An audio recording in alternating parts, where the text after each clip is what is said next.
Og lad os så lige engang se, hvad de jævne folk i huset på Christianshavn taler om i øjeblikket.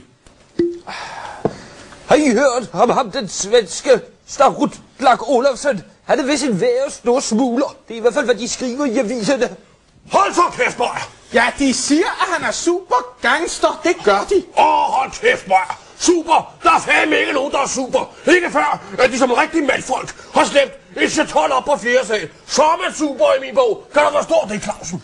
Ja, far han holder sig til stofferne, og ikke pludselig propper en udrydningstruet gazelle ind i et preservativ og propper den op et sted, hvor solen næsten aldrig skinner.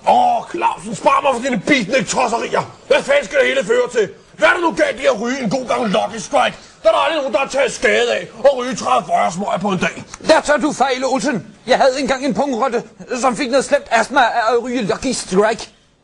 Det kan være sandt nok, Clausen. Ja. Det kan der sgu være noget om. Jo, jeg... Hold så kæft, Møjer! Nej, men jeg... Hold nu kæft, Møjer! Nej, nu har jeg aldrig... Hold så kæft, Møjer! Der er noget rigtigt, det Clausen er i gang med. Jeg ved ikke, hvad det er. Det rører bare meget dybt, det der. Det er som om, jeg får en lille klump i halsen. Ja, bare det ikke er en klump hash. Der skal ikke være noget med smugleri i mit hus. Det siger jeg dig, Olsen. Det siger jeg dig så sandt. Mit navn er... Hold så kæft, Møjer! Nej, nu må jeg bede min himmel... Uha! Jeg bruger kosten. Uha! Nej, siger jeg. I forstyrrer rotterne på loftet.